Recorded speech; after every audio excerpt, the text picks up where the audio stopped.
독일 통일 사례의 의미와 시사점 네 번째는 동독 주민에 의한 베를린 장벽 붕괴입니다. 왜 동독 주민이 통일의 원동력이었는지, 그 과정은 어떠했는지, 그리고 그것이 우리에게 주는 의미는 무엇인지를 살펴볼 것입니다. 동독 주민의 마음 속에는 베를린 장벽이 이미 무너져 내리고 있었습니다. 평화 공존을 넘어 동독 주민의 삶의 질 개선에 초점을 두고 일관되게 추진됐던 서독의 정책에 의해 동독 주민들은 서독이 훨씬 더 인간다운 삶을 실현할 수 있는 사회라는 사실을 뼈저리게 깨달았습니다. 그리고 국제적 환경 변화에 의해 한순간의 기회가 주어지자 주저없이 자유로의 행진을 실행했습니다. 1961년 8월 베를린 장벽의 건설로 서독으로 탈출하려는 동독인의 물결은 차단되었습니다. 그러나 동서독 관계의 개선과 국제적 압력에 따라 동독은 1984년 공산당 결정을 통해 그때까지 불허했던 서독행 이주 신청을 허락했습니다. 그러나 신청자 모두가 허가서를 받을 수는 없었습니다.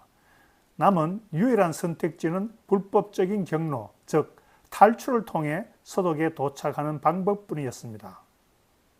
1980년대 중반, 특히 1985년 미하일 고르바초프 소련 공산당 서기장 취임 이후 소련은 물론이고 동구 사회주의권의 변화의 물결이 몰아쳤습니다. 동독 내에서도 변화를 요구하는 목소리가 높아졌으나 에리 호네커 공산당 서기장은 이를 거부했습니다.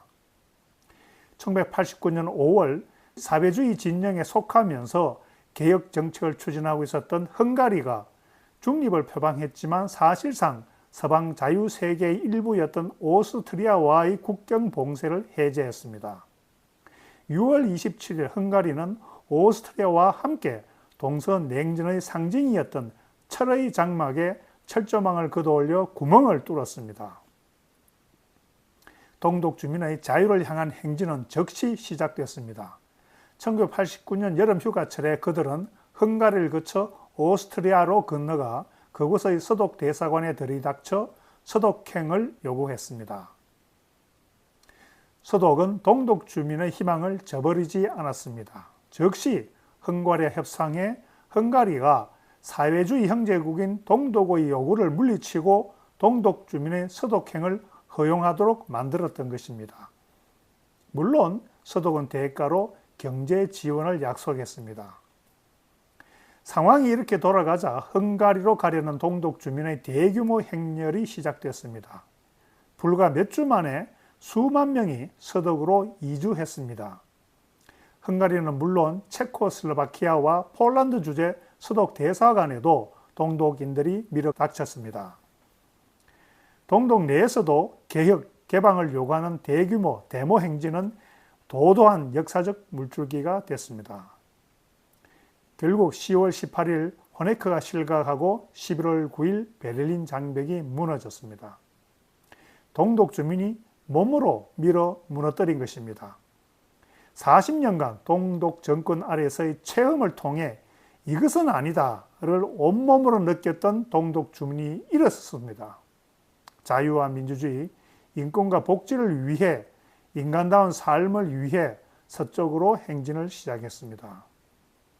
무엇이 옳고 그름을, 무엇이 좋고 나쁨을 인식하는 것과 그 옳고 좋은 것을 자기 것으로 만들고 누리기 위해 실제로 행동하는 것은 다른 차원의 얘기입니다. 동독 주민은 행동했고 결국 쟁취했습니다. 평화적 독일 통일의 원동력은 동독 주민이었습니다. 우리에게는 북한 주민입니다. 대한민국 헌법에 따라 자유민주적 평화 통일을 실현하는 유일한 길은 북한 주민이 자발적으로 우리 체제를 선택하고 우리와 함께 하는 것입니다. 다른 길은 없습니다. 우리가 아무리 통일을 갈망하고 외쳐도 북한 주민이 우리 체제를 받아들이지 않는다면 통일은 불가능합니다. 무력으로 통일할 수는 없지 않습니까? 북한 주민이 자유민주적 평화 통일의 중심이 되어야 합니다. 이것이 바로 우리가 북한 주민에 다가가야 하는 이유입니다.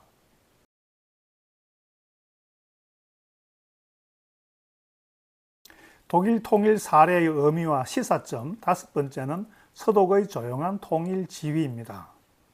독일은 전쟁에서 패전한 후 국제법적으로 분단되었습니다.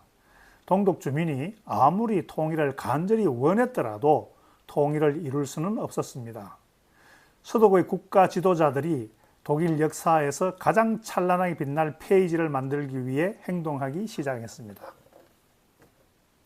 1989년 동독에서 분출됐던 평화적 혁명의 진전은 베를린 장벽의 붕괴에도 멈추지 않았습니다. 개혁개방을 위해 부르짖었던 우리가 바로 그 국민이다라는 동독 주민의 함성이 이제 우리는 하나의 국민이다로 바뀌어 동독에 메아리 치기 시작했습니다. 열화와 같은 통일의 염원은 거역할 수 없는 대세로 전변되고 있었습니다. 사실 베를린 장벽의 붕괴에도 불구하고 서독은 동독 주민의 통일 의지를 짐작하지 못했습니다. 콜 수상이 1989년 11월 28일 의회에서 발표한 장기적 통일 방안을 담은 양독 관계의 새로운 설정과 독일 문제 해결을 위한 10개항 프로그램이 그것을 말해줍니다. 신속한 독일 민족의 통일이 아니라 동독 주민에게 긴급 구호를 실시하고 동독의 체제 변화를 지원하며 동독과 국가연합을 구성해 양독 관계를 유럽 통합 속에서 발전시킨다는 구상이었습니다. 통일 의지가 전혀 보이지 않는 서독의 반응에 동독 주민의 결의와 불만이 폭발했습니다. 12월 초 동독 전역에 우리는 하나의 국민이다 라는 동독인의 함성이 격렬하게 울려 퍼졌습니다. 동독 주민의 통일 열기가 극적으로 표현되자 콜 수상은 12월 19일 동독 드레스덴으로 달려가 마침내 독일 통일의 추진을 선언했습니다. 역사적 순간이 허락한다면 나의 목표는 우리 민족이 하나가 되는 데 있습니다. 서독 정부는 전성사국 미국, 영국, 프랑스, 소련뿐만 아니라 유럽의 모든 국가가 저먼 프라블럼에 기초한 저먼 퀘스천에 우려하고 있다는 현실을 잘 알고 있었습니다. 서독 정부는 또한 통일을 위한 모든 사안이 전성사국은 물론이고 동서양진연 이웃 국가들의 의견에 대한 존중 속에서 이루어져야 한다는 사실도 명확하게 알고 있었습니다. 비록 동독 주민이 베를린 장벽을 허물었고 동독 주민이 서독과의 통일을 열망하고 있다고 하더라도 만약 서독이 공개적으로 의도적으로 독일의 통일을 추진했더라면 독일 통일은 결코 성공할 수 없었을 것입니다. 어느 국가도 서독에 의한 동독의 흡수 통일에 동의하지 않았을 것입니다. 콜 수상은 훗날 자서전에서 장기적 통일 구상을 제시한 10개항 프로그램도 바로 그런 이유였다고 밝혔습니다. 그것이 동독 주민의 통일 의지에 불을 붙였고 결국 통일을 촉진시켰다는 것입니다. 서독은 드러나지 않고 조용하게 무대 뒤에서 통일 과정을 지휘했습니다.